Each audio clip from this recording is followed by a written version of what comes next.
Dorsey.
Hola, hello, and welcome to the Nomiki Show. I am Nomiki Const. Republicans, you have a question to answer. Do you believe in America's electoral system or not? We know Donald Trump does not, which is why he has been impeached for creating a phony story about election fraud and using it to incite his followers to overturn Joe Biden's victory. Not just incite them through the victory, but incite a mob to literally lynch the vice president. But how about Kevin McCarthy, Republican leader in the House? I note leader in the House. What? Look at this picture. What the hell was Kevin McCarthy doing with Trump yesterday? Traveling all the way to Florida to see him. The House of Representatives has just impeached Donald Trump. 10 of McCarthy's Republican colleagues in the House voted for impeachment. Yet here is McCarthy in that palace of poor taste, Trump's Mar-a-Lago. Some political writers describe the Republican Party as split over Trump and his fascist behaviors. But it isn't true. A small faction is appalled by Trump and would like to evict him from the party. A small faction. Liz Cheney, Mitt Romney, maybe even Mitch McConnell, who admitted that Donald Trump incited the insurrection. They are the remnants of an effort the party made to civilize itself and strip itself of the most racist elements, or at least those who are visibly racist. But they lost control of the presidential nomination in 2016. And frankly, it looks like they've already lost this effort to banish Trump. A vote in the Senate this week suggests that there are not 17 Republicans ready to convict Trump. And after that vote, Kevin McCarthy rushed down to Florida, begging to rush down to Florida, might I add, to push Trump himself. That seals the deal. And it explains it too. Trump announced to McCarthy that he is ready to raise money and campaign for candidates to help win the House in 2022. Because let's just remember, historically, the other party wins in the midterm election. And clearly McCarthy has decided that this is where the future is in the Republican Party, with the radical right racists who love Trump, the seditionists. I can't tell you how sad and scary this is. We have to be very clear. The Republican Party is not divided. They're actually growing. The GOP is the party of Trump and will be unless somebody suddenly awakens and some awakening prompts Senate Republicans to convict Trump and block him from office ever again. But we can't hold our breath, which is why we need to draw this line very clearly everywhere we can. This is why AOC was correct in calling out Ted Cruz. Let's show that tweet real quick. We know he didn't personally try to kill her, but he was a key leader of Trump's phony campaign to discredit the election and cheer on his mob. What the hell was all that Ivy League education worth, Senator Cruz, if what you learned is that it's okay to lie to undermine the American Constitution? Do they not teach actions have consequences at Harvard Law School? This supposed institutionalist who tried cases before the Supreme Court flipped real fast. What is more unpatriotic than disrespecting the Constitution, Ted Cruz? Ted Cruz was not just complicit, he was an accomplice in this Trump conspiracy to block a legitimate election.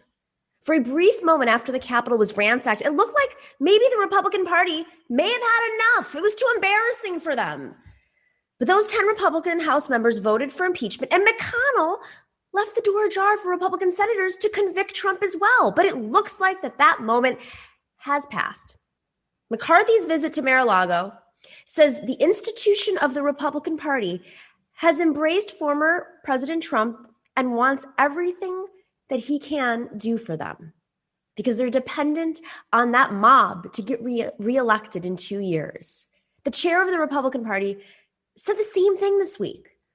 Oh, and by the way, they even allowed that Trump was not automatically, he literally said this, the 2024 presidential nominee. So a man who embraced the Proud Boys, caged humans at the border, forced sterilizations, separated babies from parents, who lied his way into power and then tried to keep that power through lying. a man who trampled his own oath to uphold the Constitution, who might be compromised based on recent reports. So he is now the unquestioned leader of the Republican Party that used to be full of patriots and institutionalists and statists. Because Republicans are too afraid or too ambitious to call him out. Where is your line? I don't like to make this comparison. It can sound paranoid and hyperbolic, but this is exactly how the Nazis came to power. Germans were angry and aggrieved. They even had a right to be because of the economy. But being angry never justified the phony stories the Germans were told about how their livelihoods and their country had been stolen from them by communists and Jews. They wanted to stop that steal. The result was 75 million dead. And those dead have lessons for us. Respect the truth. Don't look the other way at demagogues and deceit, and never leave the job of defending democratic values to someone else. There is no one else.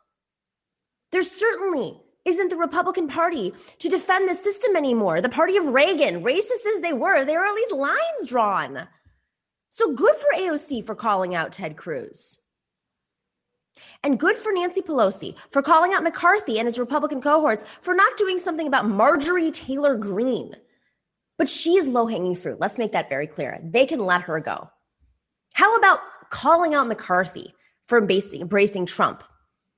You know, this new representative from Georgia who wants to pack her gun on the House floor, who takes QAnon madness as truth and supported the execution of Democrats. That's who they are willing to call out, this freshman Republican.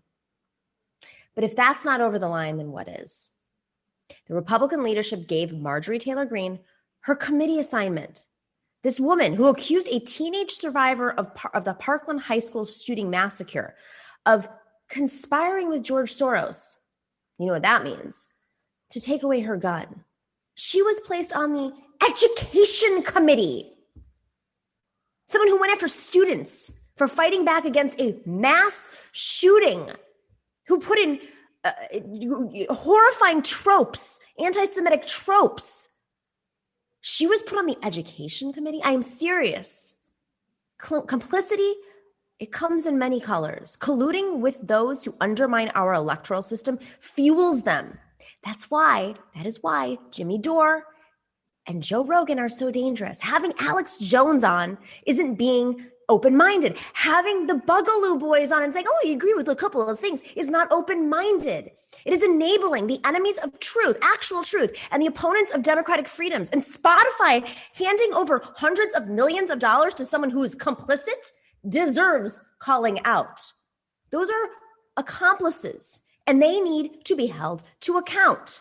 And institutions, whether it's Spotify or the GOP, who are complicit, they need to be stopped and called out as well. This is not a fight within the Republican Party. They are not divided. The Republican Party is growing. These young patriots who are getting elected, literally elected, were radicalized online. This is the danger. The Republican Party appears to have decided that deception, racism, and complicity with sedition are all okay. And the rest of us are left with only option. No, it is not okay. It is not okay. And if the Democrats don't do anything other than go for the low-hanging fruit like Marjorie Taylor Greene, and they don't call out the Republican leadership for enabling this and being complicit because they're more concerned with growing the Republican Party that they thought was dead, they are not divided. They are on a roll right now. And if they don't have a line, then we have to draw ours. And that is why we have to keep holding our lawmakers accountable and calling them out the way AOC did, but also calling out the Democrats who are literally doing nothing but the low-hanging fruit right now. All right, we have a great show today. It is Fem Friday. Esperanza Fonseca and our very own Piper Winkler are here to cast their female gaze on this week's events. And coming up right after the break, there's a new election in town. I don't know if you guys know about this, but we have a state senator from New Mexico. She's a law professor. She is on to talk about her campaign to fill the seat of Congresswoman Deb Haaland. That is right after this break.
Hi, welcome back to the Nomiki Show.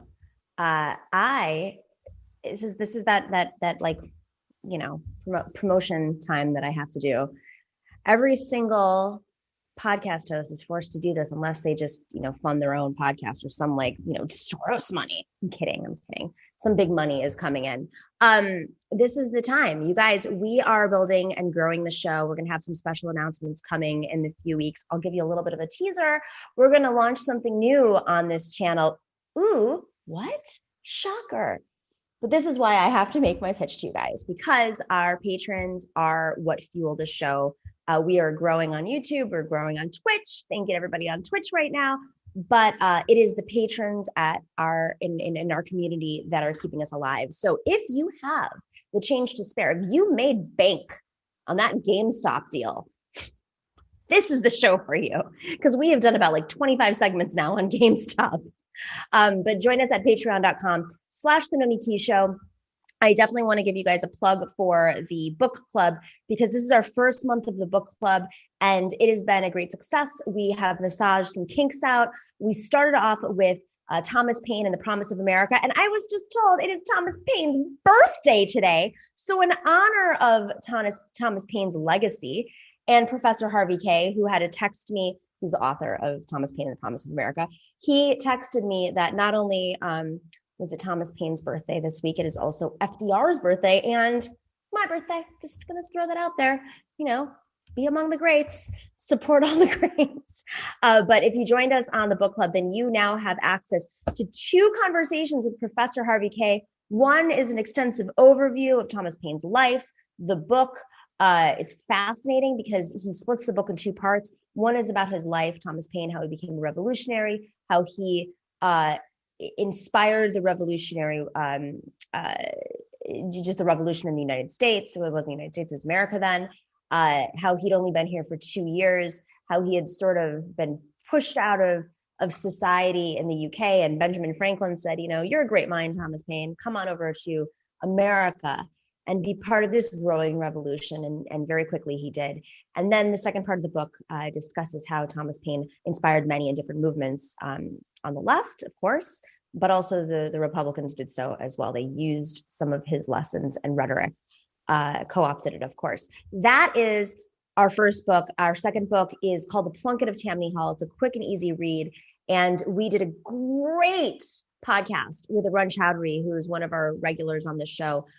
He is somebody who grew up in New York, as I did too, in New York State politics, and had a lot of insights from Tammany Hall, which I think most people think is something. It's an institution that was corrupt, but once you dig in a little bit more, you understand what part of Tammany Hall was really doing it for the working people, to spite the oligarchs of those days. Doesn't mean that the tactics were great, but they weren't great by the rich either, as we know too well. But the rich got away with it, and society just turned their head. So it's a great book. Definitely check it out. If you want to be part of our book club, go and join us at patreon.com/The Nomiki Show. Our third book is The End of Policing by Alex Vital. If you don't have that already in the mail, you should be getting it any second now. And it's a great conversation about policing in the United States today, and how we can truly defund the police and how it'll affect our communities and make it for the better. So join us at patreon.com/The Nomiki Show. We are going to be partnering. I think it's official now, we can say this, but we have partnerships with different publishers like Verso and Haymarket Books, so we can get early access to books that are coming out in the progressive world, and hopefully have conversations with their authors if they're available, meaning alive, because sometimes, Plunket of Tammany Hall, it's impossible. So definitely join us. It is a growing membership, and we're taking ideas and suggestions and hoping as the membership grows, we can do live Zoom calls with our entire book club for those who can make it. So check us out right now, patreon.com/The Nomiki Show. We will be right back after this break with our interview.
Okay, guys, you had your fun, okay? You had your fun. Game over. Game over. Game stop, right? It's over. You guys don't understand, this is bad for me. I have a lot of expenses, and I need to pay them. And if I don't have any money, then I can't pay for my big puffy puff cigar. I can't pay for my sniffy sniffy blow blow drug. I need to have the ace flush in the poker room. If I don't have any money, all the broads with the biggie titties walk away. They walk right out the door. I need big titties. I need big titties. I need to hold them. I need to hold them. I need to pay for little itty bitty qualoot. I need the money so that I can get on the boat and take my penis out, swing it around a little while. I need to pay for me to get on the plane, run around in circles, do cocaine, watch the farms from above. Here's the thing. I can only shit unless I wipe it with money, so I can't poop without it. It doesn't come out. I need titty threesome. I need titty threesome.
Hey guys, welcome back to the Nomiki Show. You may be wondering, what's going on? It's called Tech Issues. This is what happens when everyone's working thousands of miles away from each other. So just so you know, we did a pre-tape just actually not too long ago, like less than an hour ago, with Senator Sedillo Lopez, who is running for, she's a senator out of New Mexico. She is running for Congress to fill Deb Haaland's seat. Deb Haaland was, of course, just appointed to be the Secretary of the Interior. Deb Haaland is of indigenous descent. She's a Native American. This is historic for so many different reasons. And we did an interview because the seat is going to be open now. There is a special election in New Mexico. And so we did an interview not too long ago to work around her schedule, Senator Lopez's schedule. And a part of the interview at the top, for some reason, froze out.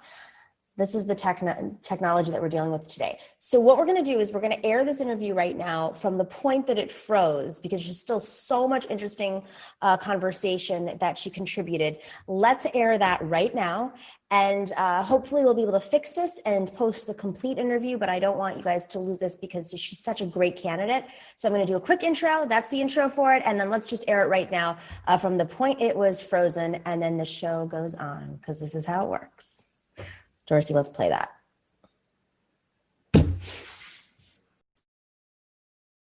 Folks to obviously have more progressives, so you have more votes, but you're going to have to lobby folks very hard in this inside game. Yeah, and I've been, like I said, so last time when I ran against Deb, we both made it on the ballot through this process. She got more votes than I did, but I've been able to retain everybody who supported me is still with me. And a lot of people who supported her said, hey, you were my second choice, so I'm with you. And so great. I'm feeling really good. Yeah, I would feel great if it was this committee.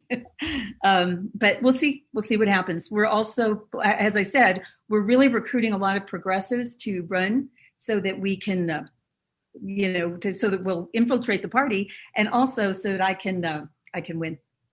So when do progressives need to step up to run for this central committee? They need to go to their ward meetings, which are called by the ward chair, so they're various times. But people could go to my website, sedillolopez.com, and they can get all this information about their ward meetings, their precincts. They can sign up to do a training with our organizers. So I have a team of fabulous, a 6-person team of fabulous organizers that are working on this. All right, now let's talk about who you are, now that we've got the process out of the way, because we had to make that very clear from the top so folks understand it's a very complicated election. You have been a longtime activist. You're a professor. You like you said, you're for Medicare for All, so that's a great litmus test for progressives. But, what's your background prior to being a senator? Well, so I was raised here in New Mexico in a small farming community. And pretty humble background. And then one of my stories that I always tell is when I expressed an interest in law, my high school counselor said, "That's great, Antoinette, because you're so smart. You'll make a great legal secretary." Oh, come on. There's nothing wrong with being a legal secretary. It's just not what I wanted. Right. And it was just channeling in a certain way. And so but I way exceeded expectations. I went to UNM undergraduate, University of New Mexico. Then I got admitted to UCLA Law School, which is really great. I clerked at the DC Circuit back when, back at the time that Ruth Bader Ginsburg was on the court as a circuit court judge. So before she was on the Supreme Court. And then I came home to New Mexico. I became a law professor and I practiced for 27 years. But I really had a pull to work for community. So I became the executive director of Enlace Comunitario, which is a domestic violence agency that serves all, of course, but our target outreach was Latino immigrants. So I was very active, as I had been before, but I got very, very intensely active with immigrant communities here in central New Mexico. And what happened is after our last president, our former president, was selected by the Electoral College. And that's accurate. That's how I like to put it. When I started showing up in the courthouses here, and I our clients were upset. They didn't want to go get the restraining orders. They didn't want to cooperate with police. They were just scared of ICE detaining them. So I filed a petition with the Supreme Court, and that got a lot of attention. I ended up getting on television and the newspaper, on radio, and people started saying to me, you should run for Congress because Michelle Lujan Grisham's running for governor. The seat's going to be open. And about the 11th person who told me that, made me think, you know what? Yes, I should. And I did. And that's it's funny. It's funny you say the 11th person, because there is I don't know how they analyze this, but there's a stat that says that the average woman who runs for office has to be asked, 7 or 8 times to run. So I'm not surprised that it took 11 people. Yeah. Well, I just felt like, I had work to do, but then I started realizing and really looking into it.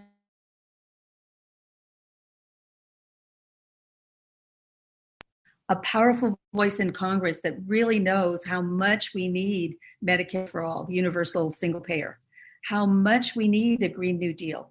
So when I got so all that happened, I was not successful. Deb Haaland won, and it was a great thing that she won. But how sometimes when you put yourself out there, other people notice you. Well, I was appointed to be a state senator, and I know it's because of the run. The county commission appointed me to become a state senator. And so now I have 2 years as a senator under my belt. And I learned a lot about politics, but I also learned about myself. I pursued the same agenda. And so one of the first things I did was try to put a pause on fracking here in New Mexico. And the oil company, you would have thought that I could just single-handedly snap my fingers or something and they would close down. They just went crazy. And what I learned about myself is I can stand up to them. And I was strong. And it was great. Like, they started attacking me on Twitter. And so I just responded saying, because a lot of people started defending me, because people care about fracking and what it's doing to our air and our land and our water. And so they were defending me. And so I got on and I said, thank you so much. I couldn't buy this kind of exposure. Well, they do. I mean, They took it down. They took it down. Oh, wow. So it was official. It was from an official account. It wasn't like they it was hired the Oil and trolls Gas or something. Association. Yeah, it was the New Mexico Oil and Gas Association was attacking me. Unbelievable. Yeah. I mean, I'm not surprised. I've heard stories from friends I was involved in the anti-fracking fight in New York, and stories I've heard from people who've been in this fight for a long time, people like Bill McKibben and Josh Fox, they are relentless and clever. So, I mean, it takes a lot to fight the oil and gas industry. Well, I'm very proud because what I realized is nobody's going to push me around. And that's what we like. So let's talk a little bit about just New Mexico. You mentioned oil and gas, but I recently drove through New Mexico, and I was in I stayed in different parts of New Mexico. And it really is an enchanting state. You guys don't lie about that. But what was really amazing to see is I was taking a cross-country trip, going through all these states that were red states, and seeing how folks reacted to COVID denial. You have to eat at places along the way, and we would take food to go, and we'd sit outside, and you'd go inside, and you'd see how people process COVID, right? And I had been in Texas just a few hours before coming into New Mexico, and I stopped in this little town, and drove in, and it was a Mexican restaurant. Wanted to get the food to go. It was packed, jam-packed. This is over the summer. And no one was wearing a mask. And I was afraid. I actually had like a physical reaction to lunchtime crowd, right? So we got in the car, we ended up in New Mexico, and it was so refreshing after 9-10 states, before the election. Some of these states are purple states. It was so refreshing going into New Mexico and seeing mask ordinances in place over the summer, like I said. Folks who were just more respectful and conscious of this pandemic. And I know that sounds basic because it should be basic, but it was eye-opening to see how progressive the state had become. We are very lucky because we have a governor who was a former Secretary of Health in our state. So she has been relentless. She has done a great job. and people take it seriously. I mean, there are pockets of places in New Mexico that don't.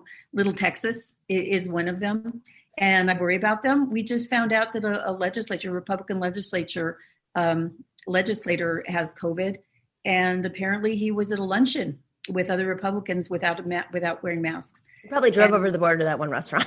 Yeah. It's just really disappointing.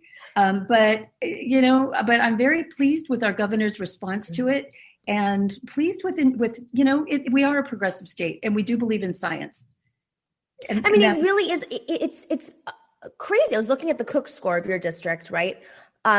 Just 10 years ago, it was far more conservative, at least with the Cook score, and that's, we could discuss how those are rated. But there has been so much progress, so much movement in New Mexico, as we're seeing in Arizona, and people are discussing in Texas. There is such a sweeping shift in politics that the Sun Belt is giving me hope.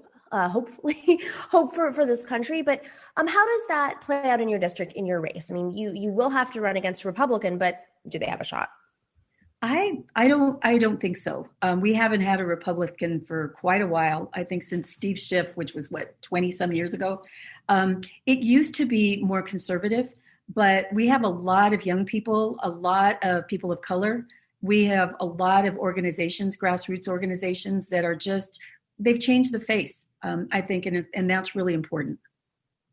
And then we also have, people who are in their 60s, 70s, who remember the 60s and say, hey, this is another time period where we need to stand up. So it's a great, I think this is a great time to be a progressive in New Mexico. Great. Green New Deal, you've already mentioned that you're for it. You are against fracking. You're for Medicare for all. Are there any other big, bold, progressive ideas that you stand for that you want to make a case for on the Nomiki show? Well, one of the big things that I think we need to look at is a really compassionate, international rights-focused immigration reform. Mm-hmm. I was very glad that our President Biden is doing something for the DACA people, the dreamers. However, we can't just be yanking them around with executive orders. We need to put it in law and really protect them. And we need to get babies out of cages, and we need to just really, I think, focus on humanitarian immigration reform. And so I'd like to put that out there. And I know that I would be a really powerful voice there. And well needed. I mean, it is shocking even to see, he said he was going to take swift action as soon as he got elected. And then this week in the news, it was announced that his administration is delaying for I don't know what, for the assessment. No, I don't know. I don't understand that, because this is something he campaigned on, and it's something that I certainly believe in, and I think it needs to be pushed. This is important. We need to be on day one. Yeah. These babies, I mean, I'm sure it's a logistical nightmare, but at least start the process of figuring out how to reunite these families and shutting down those camps at the border. Right. Even if it was an extension of an Obama policy, it doesn't mean that you need to have camps at the border funded by absolutely Nazi groups. And they could even just do executive orders directing ICE not to detain people at courthouses, directing ICE not to detain people at schools, directing ICE. There's so many things that I think are easy lifts. So I want to be there and push it. Senator, how can people learn about your campaign, help out? We'll put your website in the information section. But if folks want to volunteer, what can they do from their their homes? They could make calls. They could help. On the website, we've got a volunteer section, and then of course the big thing is money to pay for my organizers. They are fantastic. I don't know how long this is going to last, right. Because I don't know when she's going to resign. And so that continuing the campaign is kind of a little bit of a worry for me. I just need to make sure that I have the resources to do what I need to do. And of course, you're not taking corporate money. You're a progressive. No corporate money, no NRA money, no oil and gas money. Not that they'd offer, but after that tweet. And recently, congratulations. I'm on the board of Matriarch. You were just endorsed for your special election by Matriarch. So we're excited to support you along the way as well. Oh, thank you. I was so excited. I love Matriarch because they're progressive in even how they handle endorsements. For example, it was kind of funny. They said, one of the things that we could offer is counseling if you need it. And I was like, really? Oh my God, thank you. Because this is a very highly stressful thing. And I was just like, oh, wow, really? And just the feeling of sisterhood, because you can feel very lonely and isolated doing this, particularly in the time of COVID. So I was very pleased. Yeah, it was when COVID hit, we, as a crew, everybody, dropped everything. It was all hands on deck. And, we were trying to help. I mean, we were learning as well. No one had ever dealt with a pandemic campaign before. So we would do these regular phone calls and Zooms. And it started off just trading tips, like how do you shift your budget so that suddenly it's all digital and you're not doing, not knocking on doors, or maybe you are knocking on doors in a few months. And so everybody was learning from each other. And the candidates, some had elections that fell just as the pandemic started and they pushed the dates away, like Morgan Harper, Nabila Islam. And so their entire budget and strategy for GOTV changed drastically. But candidates like Cori Bush, there was a little bit more time. And so she learned, I want to believe, she learned from those experiences. And so the sisterhood really did help. And you're in a very different type of election, but I think there's a lot of lessons and the sisterhood does help quite a bit. So. Oh, well, that was, to me, the most exciting thing about it is the idea of sisterhood. And then when we're in office, continuing that sisterhood, that I think is exactly just awesome. Great. Senator Antoinette Sedillo Lopez, go check out her campaign, volunteer if you can. You're one of the few campaigns in town right now. So I'm going to guess you're going to get a lot of support coming very quickly. I hope so. I know, because it's hard to sort of get yourself above the pack sometimes. So it's great. You got to move quickly on this. It's a special election, guys. So you got to make the progressive television show rounds. And that's how it works. I mean. Well, Nomiki, thank you so much. I really appreciate this opportunity. This is great. Thanks for joining us. Absolutely. Right. Thanks for running. Okay, thanks. Bye-bye. And we will be right back with our panel. So stick around for a real quick break. We've got it's Fem Friday. Fem Friday is always powerful. So you want to stick around for right after this break. See you in a second.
All right.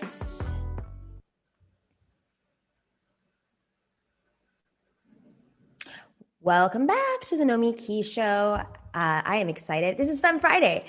It's the funnest time of the week. We can let loose, relax, just be in our little feminist safe space, with thousands of people watching. I'm super excited to have back on the show Esperanza Fonseca. She is a member of Affirm. It is a transnational feminist organization. She has been a labor and policy organizer for several years, and she's a regular on the show. And of course, we have Piper Winkler, who is a member of Team TNS. She is a core organizer. She was a core organizer, I should say, of Harvard for Bernie, which is now Harvard YDSA. And her writing has appeared in Jacobin and the Harvard Political Review. Also, I think, Piper, it has been 1 year since that glorious event that you hosted at Harvard, which was how I met you. And so we should probably post your beautiful speech that you gave. And that's so kind. What you stood for. We've known each other for a whole year. It's an absolute pleasure and a momentous occasion to be back on the show. 1 year, 2 impeachments, 1 coup. Oh, here we gosh. Are. Yeah. Okay, so let's start on something light. I say light because I can't understand how this happened. All of the tech issues that we've had on the show today are with a small team. We do not receive millions of dollars, even though I'm sure tons of you guys watching made some money on that GameStop deal. But, sometimes money does not buy you a great, even with a huge team, you might not always be on top of the technical side of your show. Let's play this beautiful clip from the Brian Williams show. Brian Williams, who couldn't remember if he had jumped out of a helicopter in a war zone or not. It just slipped his mind. Shocked that this would happen as well. Let's play that clip. Out of this meeting today between McCarthy and Trump, we'll watch it and react on the other side. I love you. You complete me. Not just as... Just shut up. You had me at hello. You had me at hello. Obviously, we have rolled the wrong clip, and we were sold a bill of goods here. I thought this was going to be of the McCarthy and Trump meeting, and someone's going to be, of course, in big trouble. So Baratun out of... That guy deserves an award. He's going to be in big trouble. Man, Brian Williams. Jeez. All right. So I know this is a joke, but I think, first off, it's great trolling on behalf of the MSNBC crew who might be pushing back. I'm just going to throw this out there as the first question. Is the MSNBC crew rebelling against the neocon, like Bill Kristol and Baratun? I mean, Baratun is great, but like, what is that lineup? Is this their way of rebelling? Esperanza, what do you think?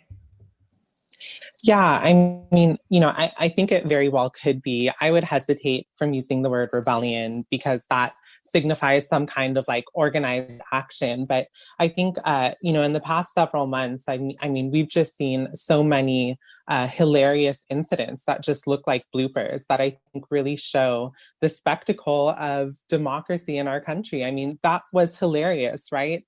Then you have, Trump's team accidentally booking a press conference at, in some alleyway, thinking it was the Four Seasons Hotel. You have some White House staffer, changing the front page. Just another hilarious incident in US 2021.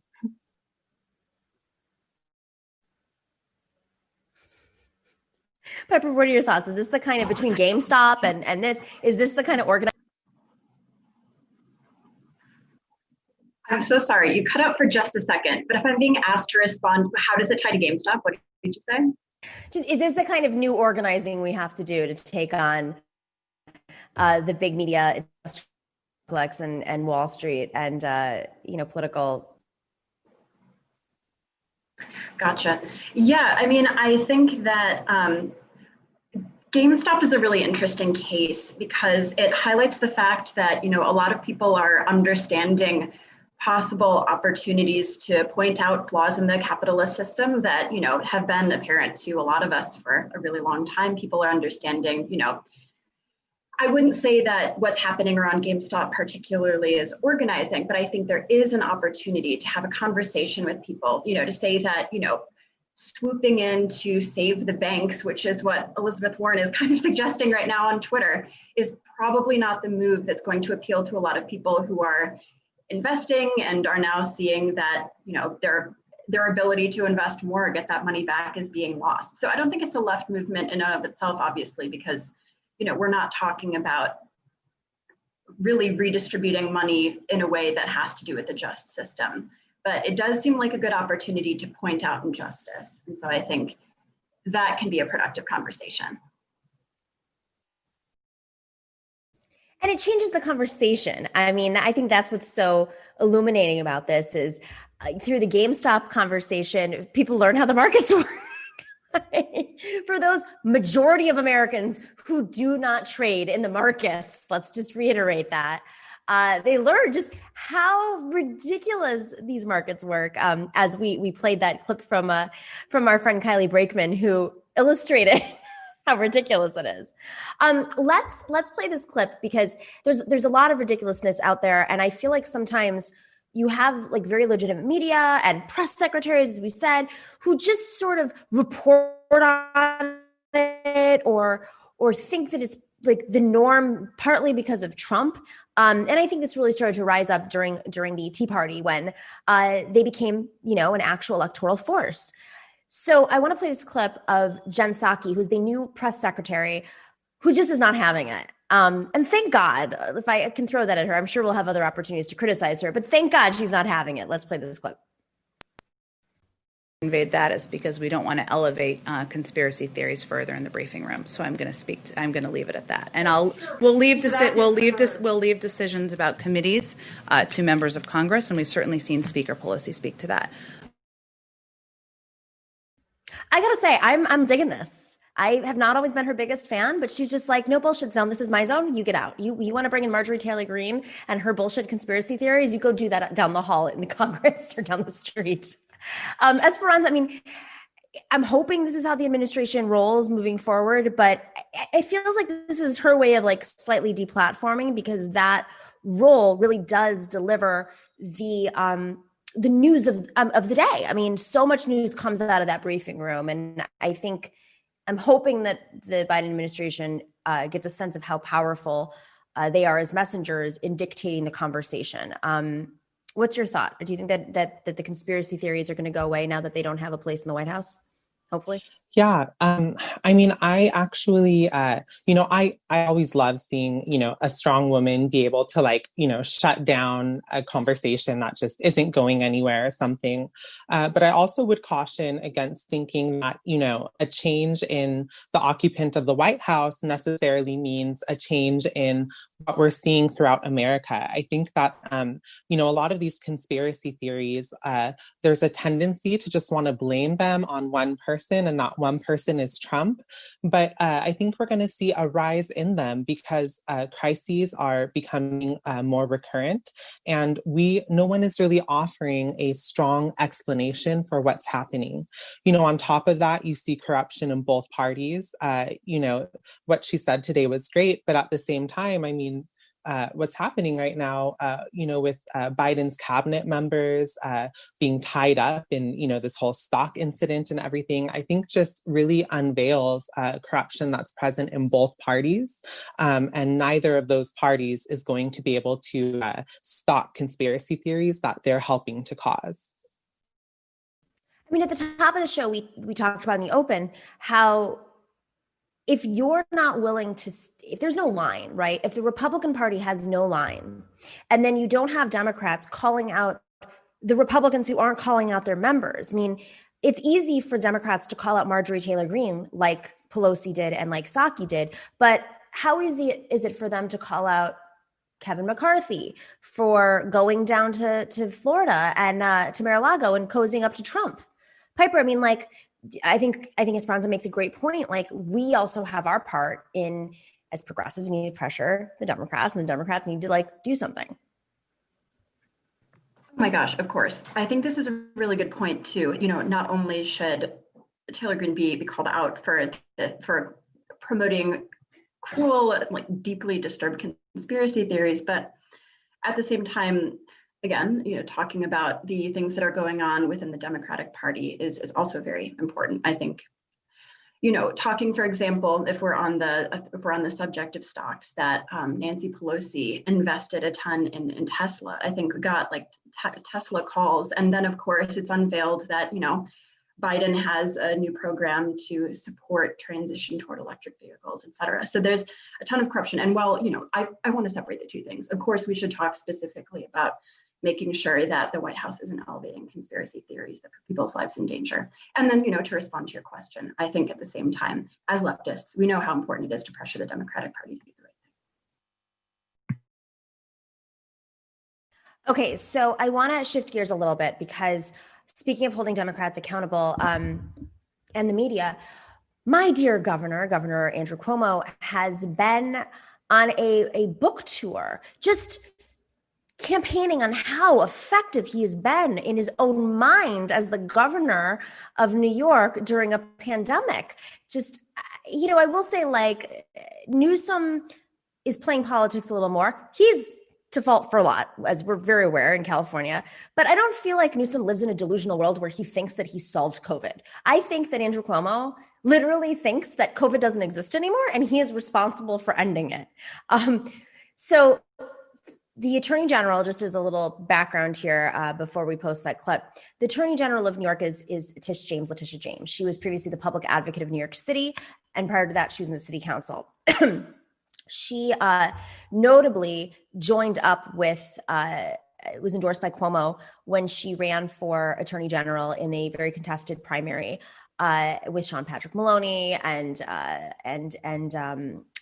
my God, I'm forgetting my dear friend out of New York. But it was a very contested primary, and she has aligned with him, but now she is not, and this might signal something more. So let's play that clip real quick. Attorney General Letitia James accusing the Cuomo administration of undercounting COVID-related deaths at nursing homes by as much as 50%. I want to bring in NBC News investigative correspondent Tom Winter with more on this. Tom, walk us through what this new report found. Sure, Craig. So a couple of things. As you said, the idea of undercounting the number of deaths related to COVID-19 at nursing homes, kind of top of the list of this report. It's 76 pages. The report says that there were a larger number of nursing home residents that died from COVID-19 than the New York State Department of Health published nursing home data reflected, and may have been undercounted by as much as 50%. Drilling into this report, they say specifically that the Office of the Attorney General, Letitia James's office, is investigating, quote, where the discrepancies cannot his state's Department of Health accurately counted the number of deaths that are directly attributed to those nursing homes in COVID-19. So a lot more to drill into on this, Craig, but obviously some serious concerns being raised by the attorney.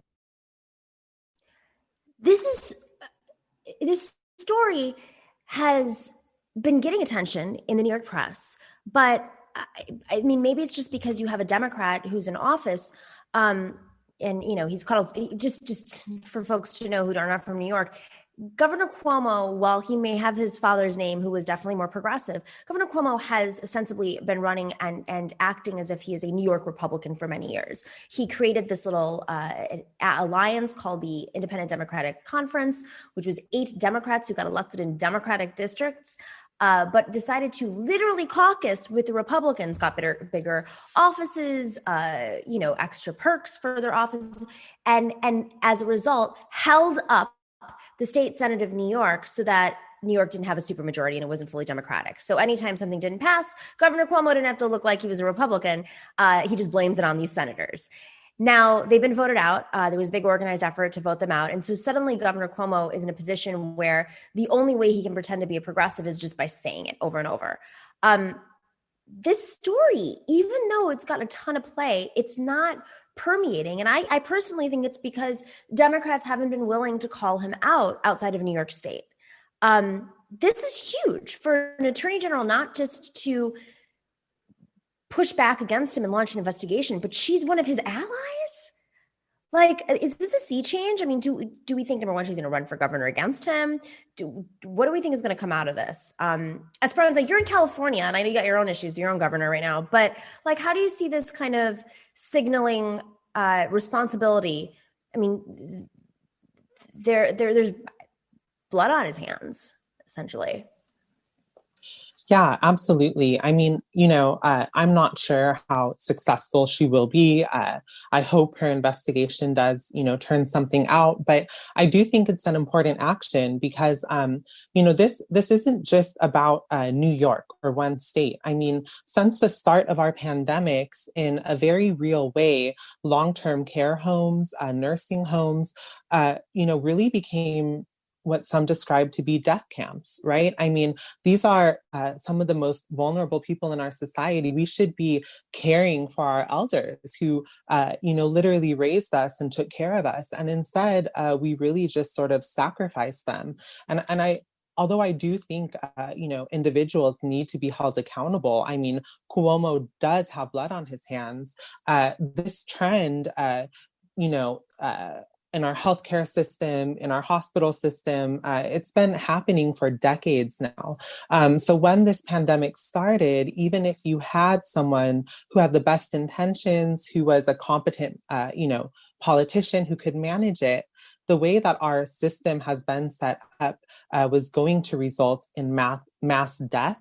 One way or the other. And so I think holding these people accountable, and not just as individuals, but using this moment to push through deep reforms, deep changes that can lessen the impact when the next pandemic comes up, is going to be extremely important on our agenda over the next few years.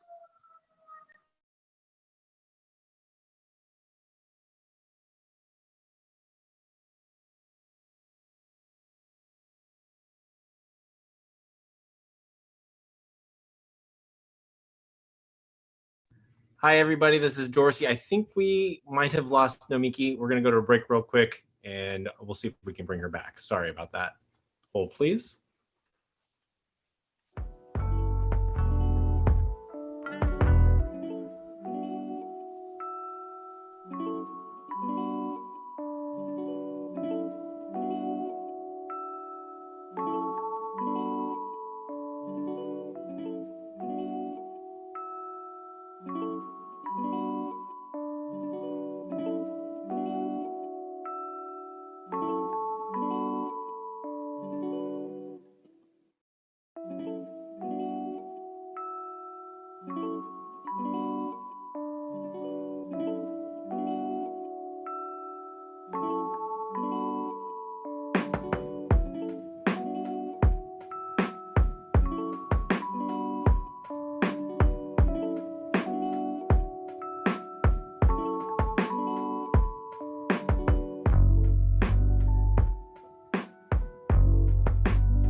Okay.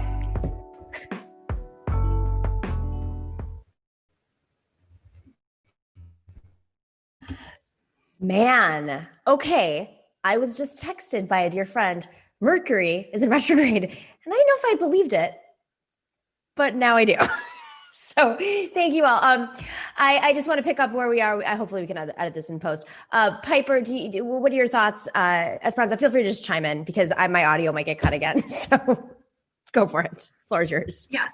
I'm so happy to get to come back to this question because I am from Massachusetts, where we have our own governor who's bungling things. So, Charlie Baker is actually a Republican. And I think it bears saying that it seems Massachusetts is having a uniquely bad response to the coronavirus, and some of that is mirrored by Cuomo. I think there's a sense of, people who have supported austerity in the healthcare industry. I mean, Charlie Baker comes directly from that background. And of course, now you have Cuomo going around with his book talking about how he's done such a wonderful job handling things when he's partly responsible. His governance is responsible for what's happening now in New York in a lot of ways, not just in terms of like how he's responded in the past year, but also about how he's governed during his time overall in office. So, I mean, I think it's obvious if you compare the cases of Massachusetts and New York, it's a really great case for socialism. It's a wonderful case for, fully funding our healthcare systems, for making sure that senior care is, beyond adequate, fully recognizes the dignity of all the people in our society. I feel like that's something that the pandemic has shown how grossly unsuited those kinds of care facilities are to taking care of people when they're at their most vulnerable. I mean, I've also worked at homeless shelters for a lot of my time in college, and I know how insufficient congregate shelters are right now as well. And it's a great case for making it clear that, people deserve non-congregate shelters. New York, Boston, all the large cities and everywhere in the country really should be taking federal funding that Biden administration is offering to give hotels to homeless people. But instead you have this, high austerity response that Cuomo and Baker and a bunch of other governors have gone all in on.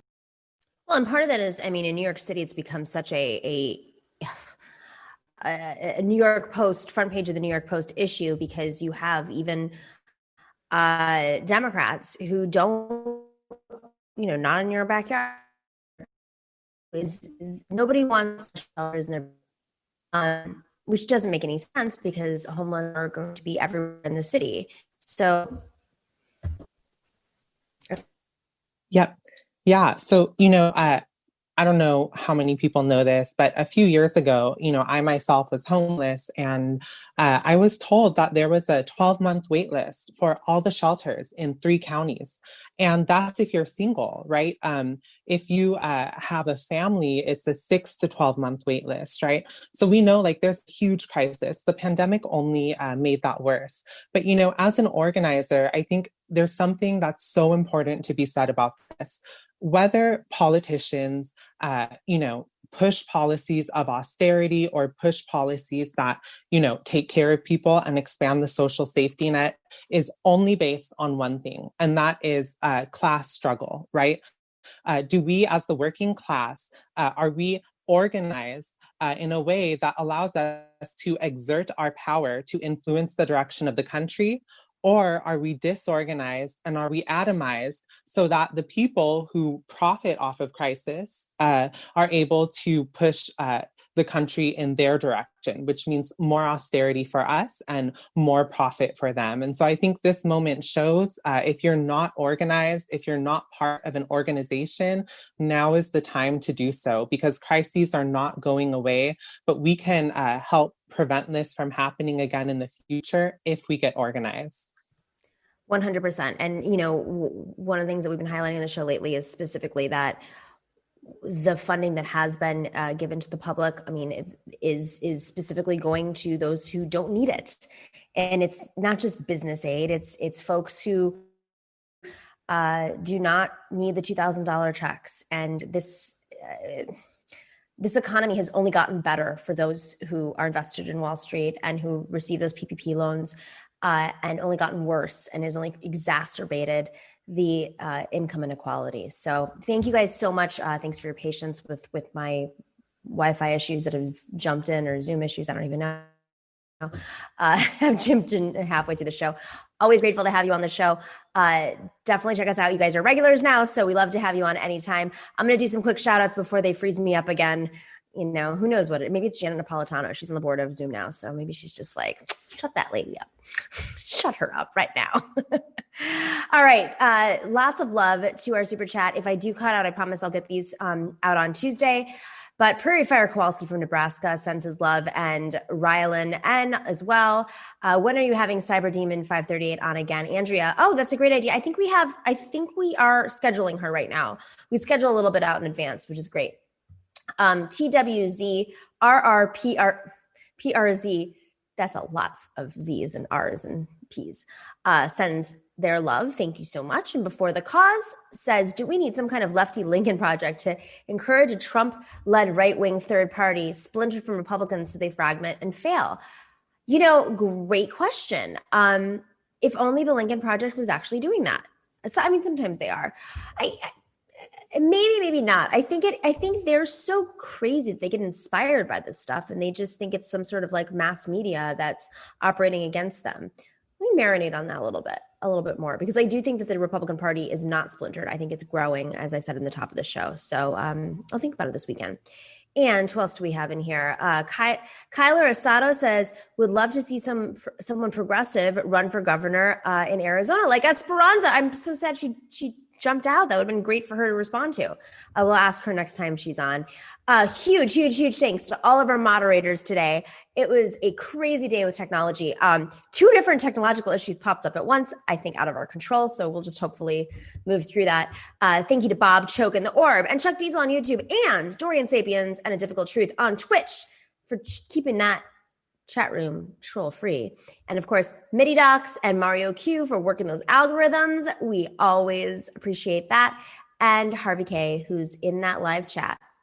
He's always debating. He's always informing. And I think he did a plug for Jacobin. He's going to be on that in the coming days. I think I saw that in the chat.